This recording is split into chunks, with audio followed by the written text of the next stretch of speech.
Hey there, I'm Tia with Rise Relief. I am the founder of this student loan organization that we will be utilizing contributions to help one another pay each other's student loans off. And so I'm just back again with some student loan news. A lot of changes are getting ready to take place in the White House, as well as how the effects are getting ready to affect us as borrowers. So there has been a new article released a couple of days ago by Forbes titled "Student Loan Forgiveness is Changing in Just 84 Days." So what we're used to seeing concerning our student loans over the course of the time from the Biden administration and the previous administrations, Obama, George W. Bush, it says with major consequences expected. And so in about 84 days, that'll be somewhere around July, student loans are getting ready to be affected. This means our pockets are going to be affected. And so let's figure out what they're talking about. And so federal student loan forgiveness programs are about to undergo some of the most significant updates in decades. Starting on July 1st, which is right around the corner, key programs that offer borrowers a route to discharging their student loans will fundamentally change. In some cases, borrowers could be completely cut off from any relief. And I know that we do not like the sound of that. It's been very difficult for us. We've been grateful for these different types of reliefs have been applied to us over the course of the years. Now they're getting ready to change. The changes to student loan forgiveness programs stem in part from tax and spending legislation that congressional Republicans and President Donald Trump enacted last year through the budget reconciliation process. Some of the updates are also tied to executive actions or negotiating rulemaking by the Trump administration. Taken together, the reforms are likely to impact millions of borrowers with federal student loans. And here's what's changing this summer and what student loan borrowers need to know. Okay, so this is not to get us, up in a tizzy and everything, and I'm including myself once again because if you've been keeping up with me, I have a significant amount of student loans, and so just to hear this news is devastating. So student loan forgiveness will require more payments under the income-driven repayment loans, okay? So that's the IDR, also known as IBR, which is income-based repayment, same thing, income-driven repayment plans. And so we're getting ready to be affected by that. And one of the most significant changes to federal student loan forgiveness programs is the replacement of the several existing income-driven repayment plans with a new program that they're setting up that will require many more years added on to your repayment before a borrower can discharge their student loan. And so with some of these income-driven repayment plans, you had several amount of terms in which you could pay consecutively.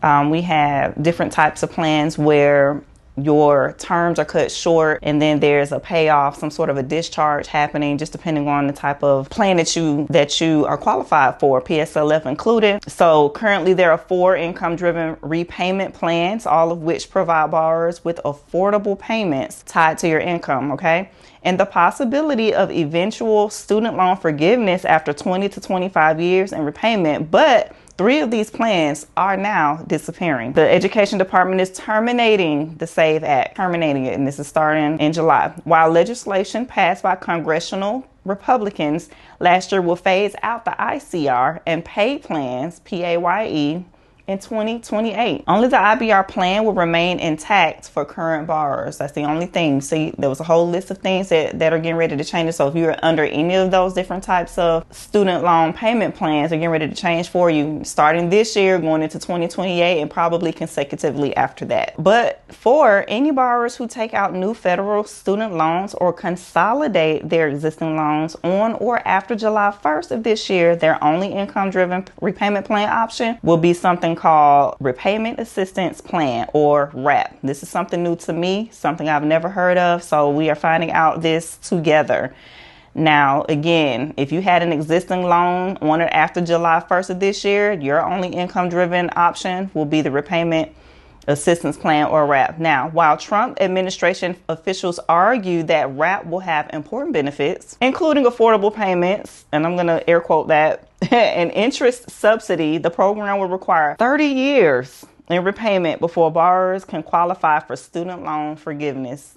30 years. So like they said earlier in the article, they've extended the term. This is far longer than the repayment terms for existing income-driven repayment plans. The question is, why are we even here? I just got to take a pause. Why are we even here in the first place? That's because college tuition is through the roof. No one has $20, $30, $40,000 yearly to just pull out of their bank account to pay for a college degree. This is why we're here. It's so that people can better their lives, better themselves, obtain skill sets that will, help them with a higher paying salary, which your regular minimum wage type jobs just could not. And so that's why we're here. And so again, this feels like a trap. It really does at the end of the day. According to the article, borrowers that take on any new loan, including borrowers that consolidated an existing federal loan on or after July 1st, 2026, will only be eligible for 2 repayment plans. All those other plans are out of the window.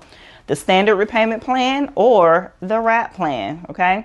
Explained the National Consumer Law Center in an analysis last year. Unlike existing IDR plans that provide cancellation after 10 to 25 years, the RAP plan will only provide cancellation after 30 years of qualifying repayment. Now, they know good and well, some people, 30 years, so much happens in 30 years. You can get sick, you can be laid off from a job, you can end up switching jobs, your income decreases, anything of an emergency basis can happen. And all of these different types of plans are based off of you consecutively paying your loans in a manner of where you don't miss payments, and life happens. So you're going to be stuck in this 30-year payment plan that they have with this RAP plan. And it just, in my opinion, seems that it just wants us to just remain in this cycle with them. It just doesn't make any sense. So then there's more, okay? As if it couldn't get any worse. So people who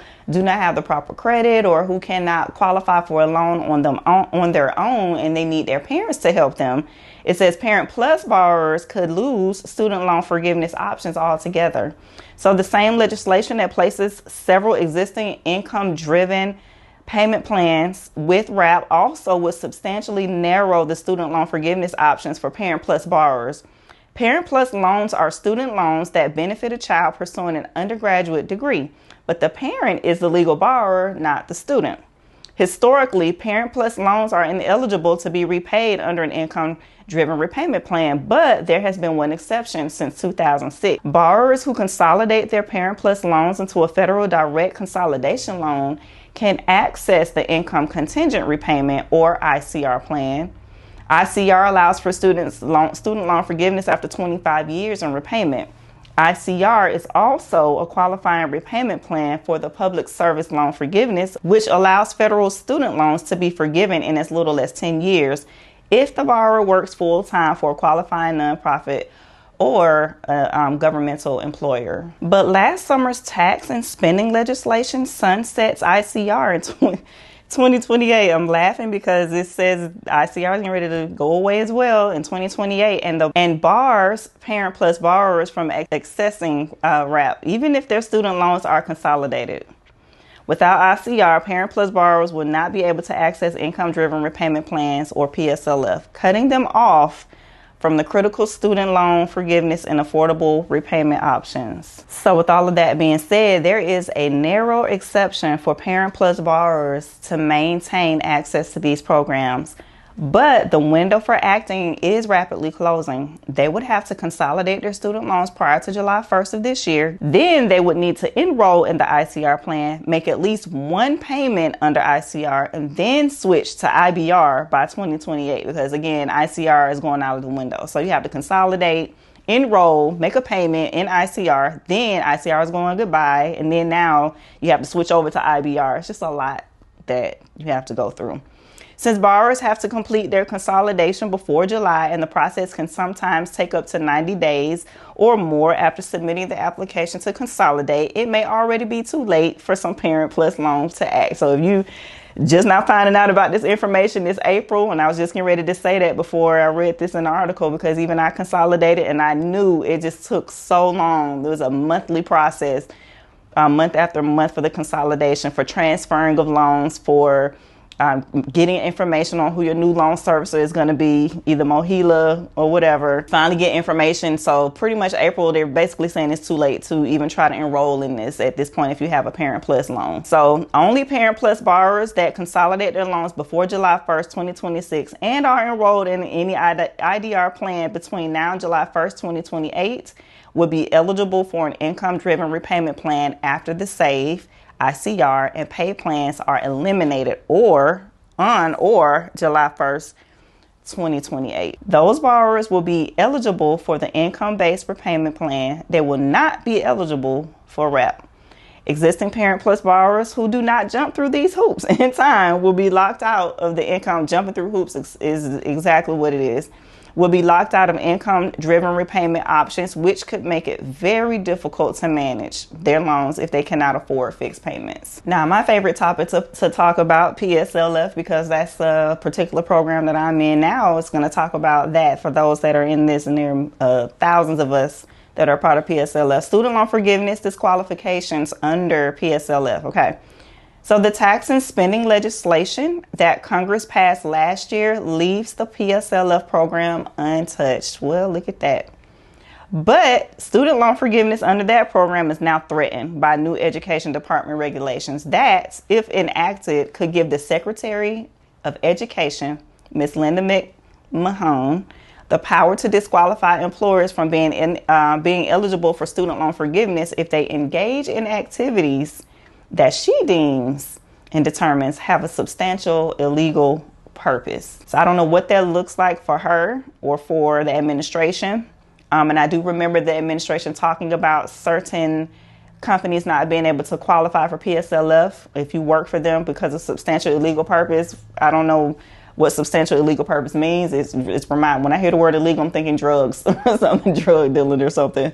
But I'm gonna have to look into that. The Trump administration has argued now that the rules are necessary to ensure program integrity for PSLF so that student loan forgiveness benefits are flowing only to organizations engaged in lawful activities. Again, lawful activities.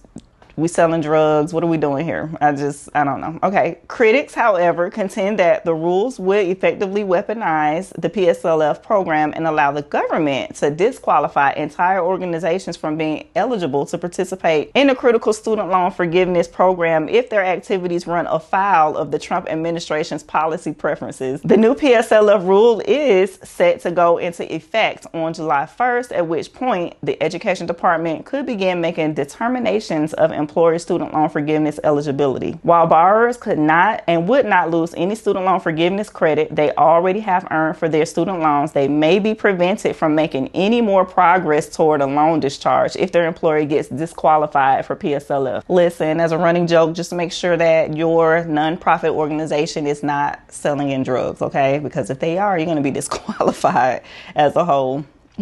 The Trump administration's proposed changes to student loan forgiveness under PSLF are currently facing multiple legal challenges brought by several groups of nonprofit organizations and state and municipal governments, which is good. They're challenging them. The challengers in at least 3 of the lawsuits have asked the courts to block the rule before it goes into effect this July. Key court hearings are expected in the coming weeks. The outcome of any of these cases could determine whether borrowers with student loans enrolled in PSLF will continue to make progress towards loan forgiveness. And I will say, with PSLF as a whole, it's been a long process. I made 150, it should be 120 payments, but the payment counter, they again are slow on that. There's a lot of oversight, a lot of backlogging. 88,000 borrowers are backlogged right now. I should have had my loans paid off back in 2024. I'm still at the count of 115 payments for whatever reason. This is the reason why I've decided to start Rise Relief. We are in a dire emergency situation in which the student loan borrowers and people who are trying to better themselves in life have gone into a circle of contention with the U.S. government as far as them being in control of what we are able to do, what we can and cannot do, how much we can pay for, what we pay for in interest, should we forbear, should we defer, if the loans are going to accrue all the more, and you're just in this long cycle. Now you're at 30 years with this new RAP plan that they have going for us. And it's just a lot of hoops that we're going through. And all we want is just to have some freedom, with the promises of when we were in high school that if you go to college, you will be able to expand your horizons, become a greater person in life by gaining more skill sets. And then you have, after your degree and your diploma, you're making more money. And however, the economy has caught up to that and surpassed most of our incomes. And now we're stuck paying on loans that we thought that we were going to pay for because we had a nice paying job. And unfortunately, it does not work that way. And so now there is trillions of dollars, $1.7 trillion worth of student loan debt right now as we speak. And that is not good for us. That's not good for the economy. That's not good for the government. That's a lot of money that we're in debt. And so my rationale is trying to figure out, why is the government even going through all of this? Why don't they just help release us of these different types of burdens? But instead they are expanding it and making the terms longer. And so with all of that being said, this is the reason why Rise Relief is founded, because we are going to help one another. I'm building the website now. I'm gathering a team to get us on board. So when you click on that link for that website, you will go on, you will get yourself in the queue, you will donate, and you will sit in the line until it's your turn to get your loans paid off. And this is by contribution, kind of like a GoFundMe type thing, where we're all coming together to pool with our own money, with our own resources, and Rise Relief will be the liaison to help you get your student loans paid for. So we're in the process. If you can like, subscribe, and share, that would be awesome. Have a good day.